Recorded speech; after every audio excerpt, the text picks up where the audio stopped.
called The Amber Arrow. This is book two of. Isn't that a great cover?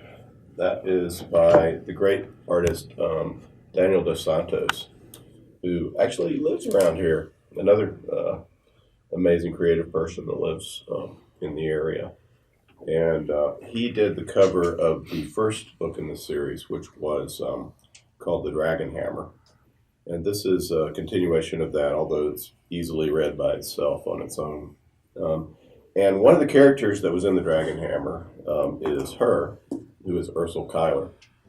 And she had a important minor role, and she got to be so interesting to me that I expanded when I was starting to do this one. I wanted to expand it and do more about Ursula and figure out who she was more.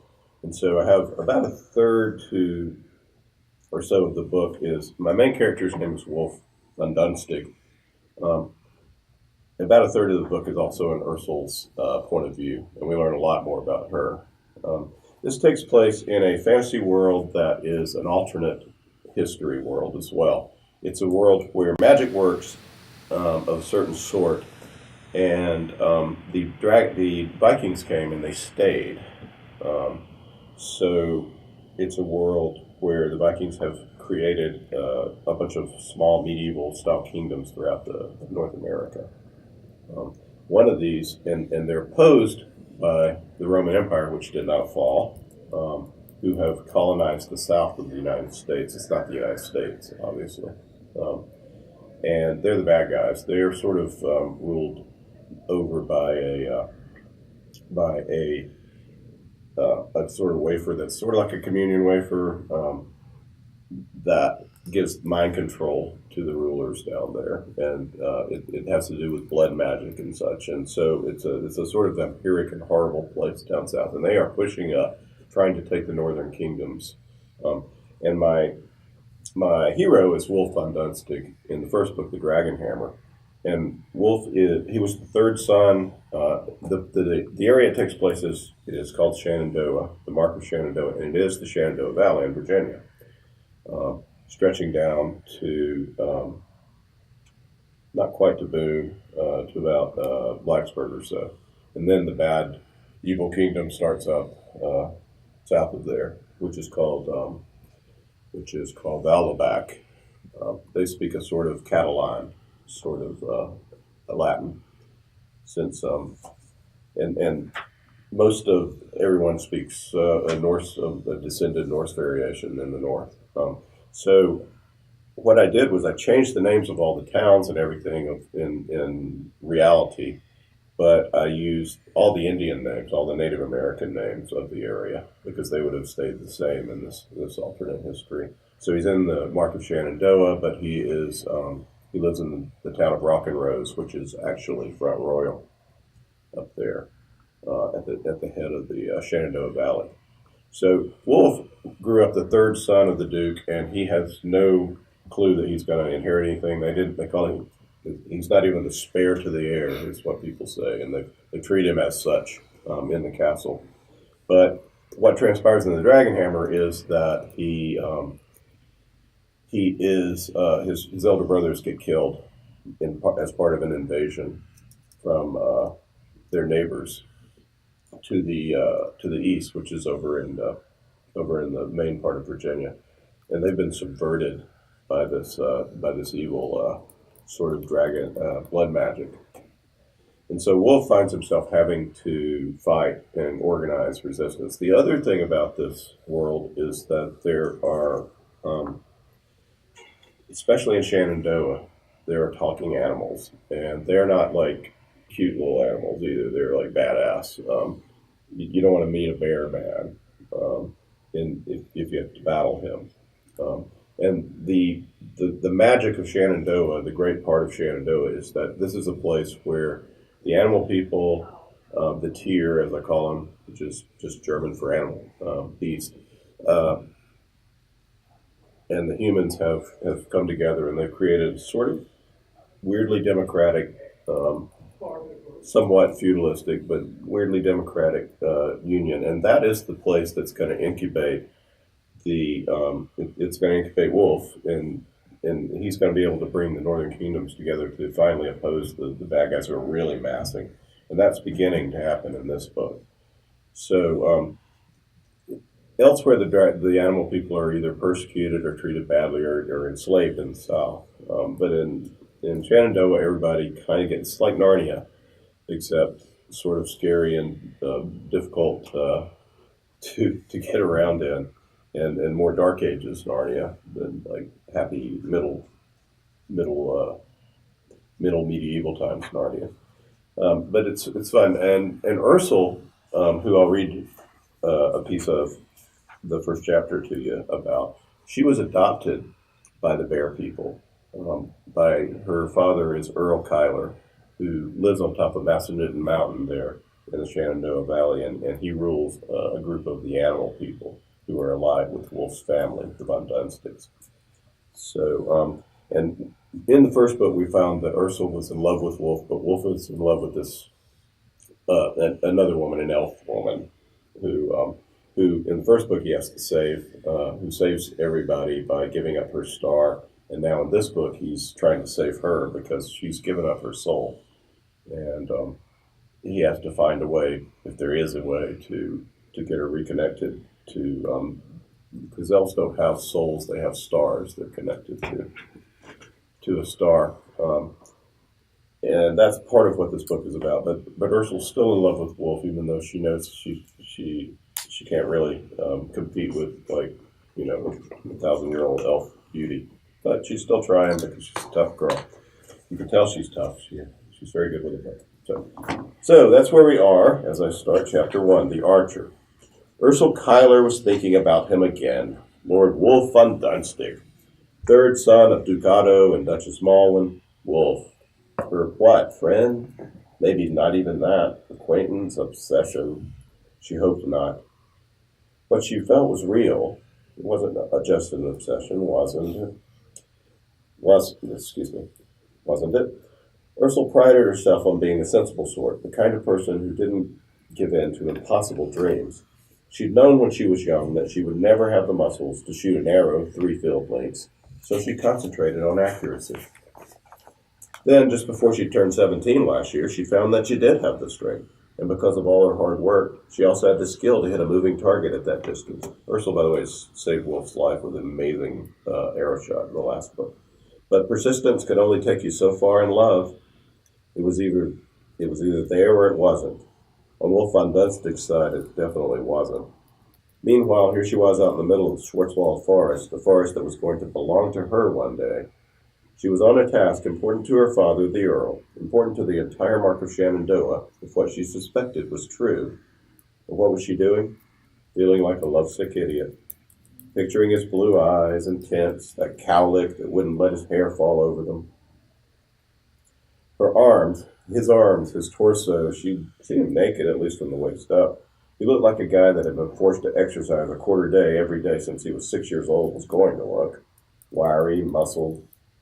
And what was even more attractive, Wolf didn't even care what he looked like. The fact was that he really was more of a scholar than a warrior. He quoted the Skalds from memory. He had carried her scarf into battle because the heroes from the sagas did things like that.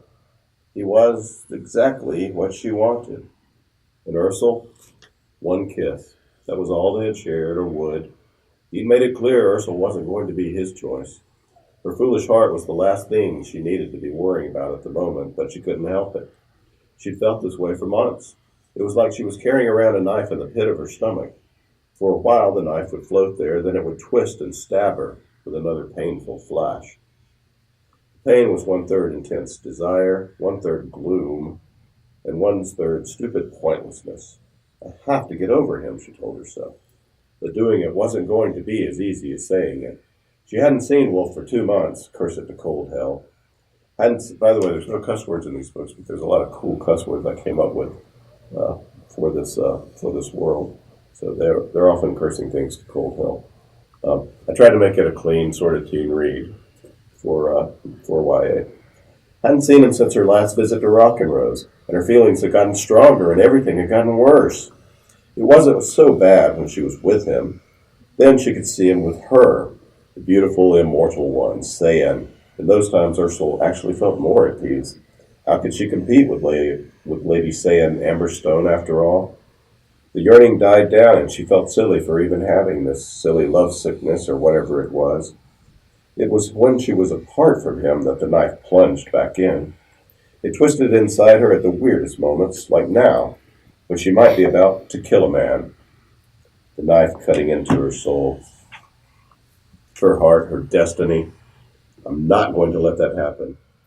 You make your own destiny, Ursula thought, like these idiots who are stalking me are making theirs. Ursula had told everyone that she was going hunting, and that's what she was doing in a way. Strange and dangerous creatures had been reported from the far west woods. She was tracking them. Normally, the Earl, her father, would have dispatched his trappers to take care of a problem with wolves attacking livestock or a bobcat threatening children in a forest village. Ursula had decided to act on the reports herself. She suspected that the strange creatures were not animals at all. She didn't want them killed, even though they had been feeding on farmers' livestock and making a nuisance of themselves. They were dangerous. They had to be dealt with, but not destroyed. So she had decided to find the creatures herself. She had been very close. Then the creatures had caught wind of men, Ursula's pursuers. They scattered and fled. Her plan was spoiled. These men following her, whoever they were, had ruined it, and now she had to deal with whoever had decided following her trail was a good idea. She was in a very bad mood. Ursula reached for an arrow to knot to her bowstring. She didn't take her eyes from her mine quarry, but trusted her sense of touch to choose the right arrowhead. Her fingertips brushed the goose feather fletching of an arrow in her quiver. One of the feather veins had a small notch cut in it. Her fingers instantly reacted to this. The arrowhead was a bodkin. It could punch through metal and didn't stick. Didn't stick, though. Not what she wanted here. She moved to the next arrow. It had smooth fletching. Swallowtail arrowhead. All-round messenger of death. Yes. Her fingers chose this one. It was in between the bow guides in a blink, knocked in another blink. Her target was a man. She knew he was a group of 6 or 7. They were quiet, probably thought they were completely silent, but she spent her life listening to this forest. She knew when something didn't sound right. They believed they were still following her. They were mistaken. She doubled back and crossed her own path, while they passed her by and kept going. They were following signs she'd left earlier in the day before she'd realized that there was someone in the dark forest tracking her. Now she was stalking them. Him, the leader. She was sure the others were following one person. It was what the signs on the ground and bushes told her. A broken twig here, a footprint scuffed there. These told her that someone was taking point position and the others were following his lead. They were walking along a game path she often used. She knew they'd stay on it if they could, since it was easier going. She trailed them for a watch or so, then taken a shortcut over a ridge, and moved ahead of them to a spot where she knew the game trail would lead. She'd waited for them to come to a clearing beneath a flinty outcrop. There she had both a totally unblocked line of sight on them and cover for herself. The man moved into the clearing. Then a few eye blinks later, his companions came from the forest. They were spaced about 10 paces apart on either side of him. Yes, 6 of them, which made 7, including the lead man, her target. The man was copper-skinned, with a broad face and sharp features, young, handsome, if she'd thought about it. High cheekbones that made him look overly proud. He was the leader, or at least the person walking in front, as they made their way through the forest. He was a Skraeling. That's my word for American Indians, which is what the Vikings called them, who came to Nova Scotia. His ancestors were the first men in Fryland. Some said they had been there even longer than the elves. There were quite a few Skraelings who were subjects of the Mark. They lived in the extreme north of Shenandoah. There were also plenty of Skraeling traders who traveled up and down the Shenandoah and Potomac River routes, dealing in tobacco, pelts, and cotton. These Skraeling were leagues away from either fork of the river, and 30 leagues from the Mark's northern border. They were not men of the Mark. She could tell by their dress, even by their walk. This was the moment to decide whether she would kill them or not. The man was crossing in front of the old willow stump in the center of the clearing. Ursula could make most any shot, either instinctively or by taking careful aim. She wanted to cut this very fine. She eyed what looked like either a worn spot or a patch on his torn back cloak. The cloak was flapping slightly in a breeze from the west. She was about 20 paces up the hill from the man. She was firing through a fissure in the outcrop. Ursula drew the bow. She used a pinch grip on the bowstring. She was good with all kinds of grips and could adjust for conditions, but the pinch was the first grip she'd ever learned, and she often used it for accuracy and a hard strike. Her eyes came back down to the bowstring. Her pupil aligned with the top of the arrow. Her face contacted the bowstring with a feather-like touch. She used a slight tightening of her cheek to align her shot, next, left to right. Ursula released. The arrow sliced through the man's cloak and sank into the old willow stump. The Skraeling man, who was taking a step forward, got yanked back by his own clothing. He fell on his butt with a whump. "Askiwan," the man shouted. He quickly tried to pull himself up. Bad move. The cloak was pinned tight to the trunk. He fell back down again. "Makwaikwe," he yelled to those behind him. Then he desperately tried to wriggle around the stump to take cover. "Stop," Ursula called out. "The rest of you, drop your weapons or I'll kill him." She spoke in Cultish, hoping they understood. She didn't speak a word of any Skraeling tongue. She hated to have to kill them for that reason. She knocked another arrow without realizing it. She took aim and fired this into the ground next to the pinioned Skraeling's leg. She must have caught a bit of his skin because he jerked back with a cry of pain. "I said drop your weapons," she shouted. The other men moved into the clearing. They looked to the man by the stump as if they expected to receive orders.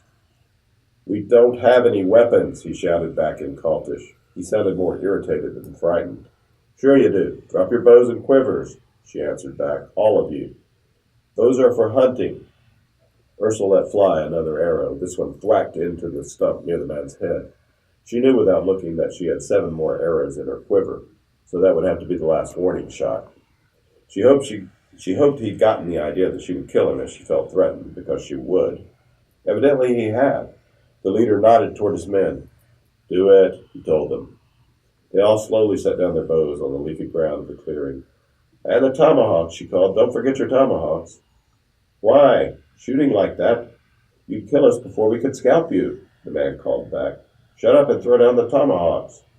5 of the men dropped theirs. A 6th, the very tall Skraeling, suddenly made a twist and launched his tomahawk with a roar of frustration right at Ursula. It clattered off the flinty rock she was behind, shooting out several sparks as it did. That was one amazing throw, Ursula thought. She instantly had the thrower sighted and could easily have put an arrow through him. Maybe should, but she let go of her draw. "Tell your man he almost got himself killed," she shouted. The pinioned man yelled something at the thrower of the tomahawk. She couldn't see his expression from where she was, but from the way he hung his head, he looked ashamed. "Now state your business," she called out. "Why are you tracking me?"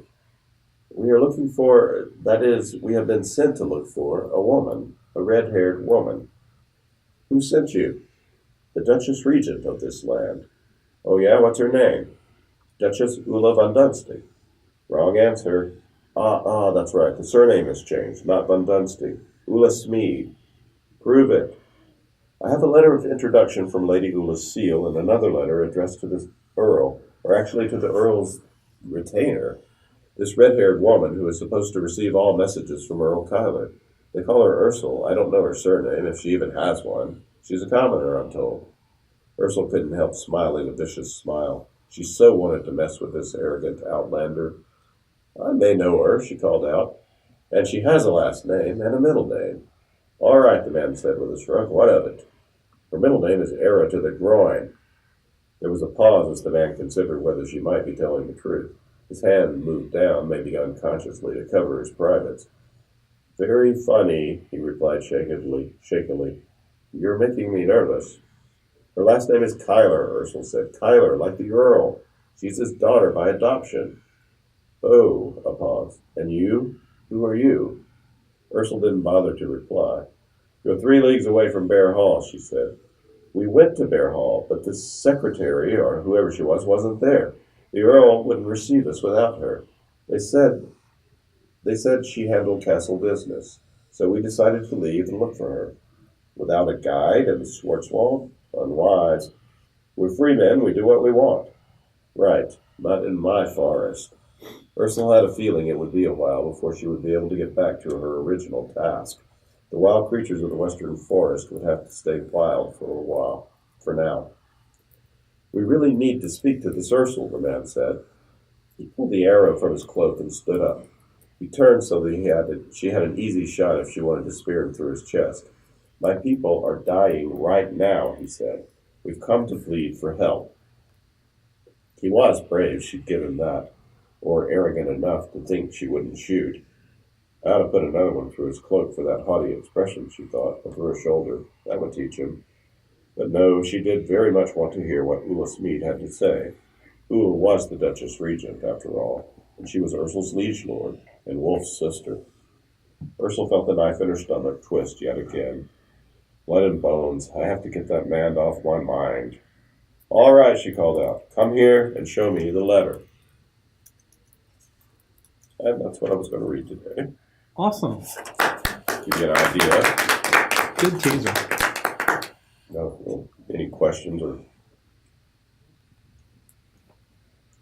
It's really so much fun to do the research on these things too. But my boss and my editor Tony Weiskopf is very much into martial things, and she knows a lot about what's all about swords and arrows and such. And so I had to do a great deal of research to make sure that I passed the Tony Weiskopf muster on this. All the detail about the notches and the arrows and stuff like that. Yeah, it's straight out of stuff that I've read, and absolutely bodkins are what punch through plate but they don't stick in you. They have no barbs, and so an archer needs to choose as they're shooting which one they want to use, and it's based on who you're shooting at. So, how recognizable is the United States? I mean, is the region? Because you changed all the names. It's and exactly the the same geography. Yeah. But do you convey it in a way that people like, oh, that's Virginia? Or Yeah.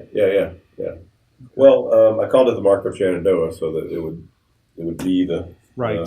Shenandoah Valley. So there's little clues like that. There's a lot in any Indian name that. Like, for instance, Macedon Mountain is real, and it's there in the middle of the Shenandoah Valley. Okay. Any of the river names, the Potomac keeps the same name. The Susquehanna keeps the same name. Gotcha. Okay. So the Indian names help connect it. Then. Yeah, and the Indians themselves, Washington, D.C. is called Potomac, and it is a Native American city. Gotcha. What it is. The bad guys are in Baltimore, which is called Crayon Nest, and they're a nasty crew of Vikings who've gone over to the Romans. And Potomac is the Native Americans they're very clannish, as they were, but they also have created a sort of democracy. There's no nobility in Potomac. It's all. And this is something Wolf is going to learn about. Wolf is slowly going to bring, the whole idea of this is that my main character, Wolf, is going to bring the Northern Kingdoms together and establish something. He'll be something like George Washington or somebody who's going to create a different kind of, begin to usher in democracy of some sort. He's or just the modern age, where nobility is not thought of as divinely descended and such like that, and that people actually get to have a choice in their form of government and such. And that'll start by creating an alliance in the North that is an elected alliance. But this is all sort of meta over the real story, which is, Wolf. Right. Wolf fighting and falling in love, and his girlfriends and people who wished they were his girlfriends, trying to save his various friends. There are 4 main characters, including, and now 5 with Ursel. They are the people that grew up with Wolf in the castle. One of them is a Roman princess who was a hostage from a previous war, and she's very conflicted. Her name's Ravenel Archambault, and she is due to be queen of the kingdom just to the south of Shenandoah, which is where Blacksburg is. And the capital of that is called Montserrat.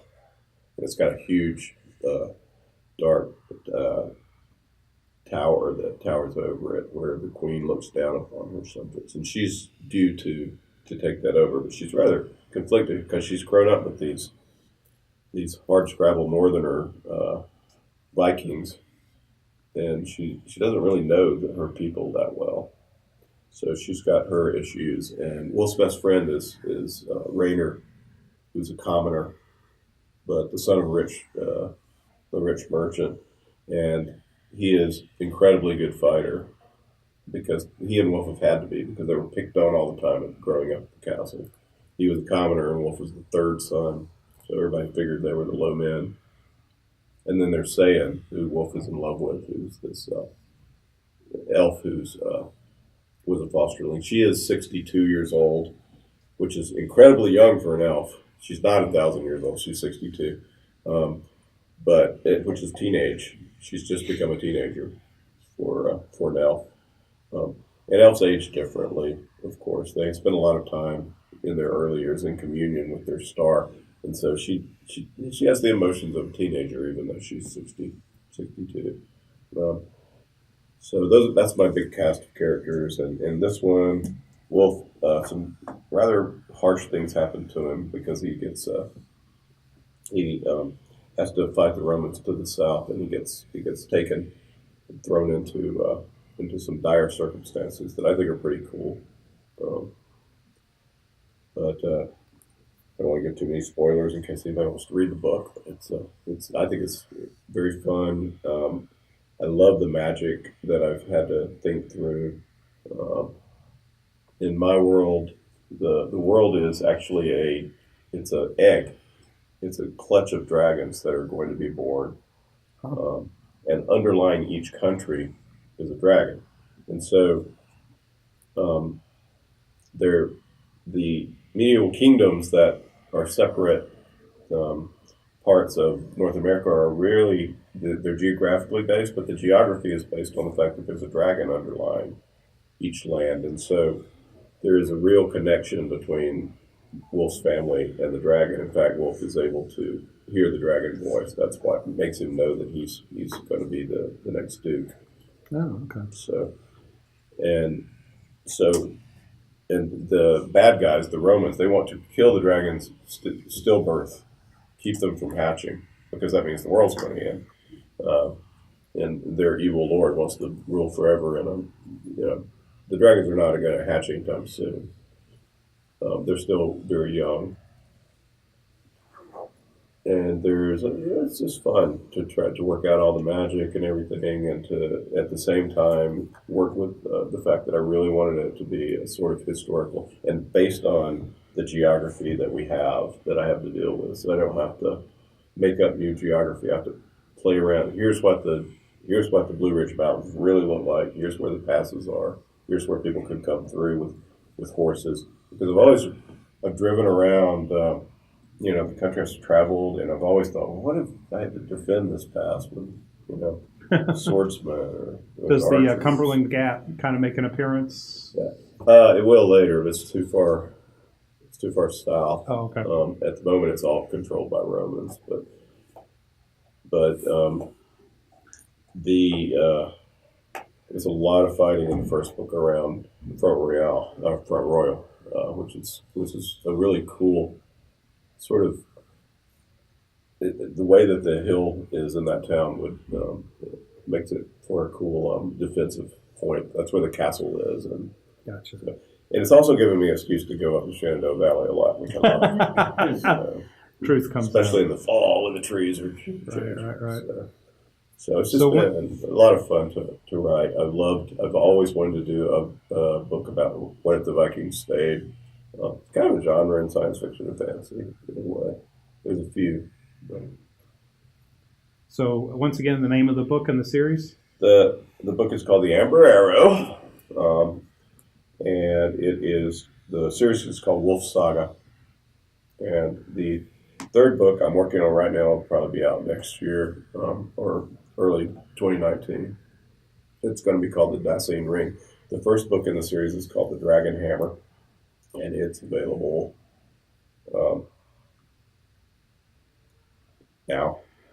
it's been out for a couple of years, and this just came out in September. So thank you so much, folks, for coming.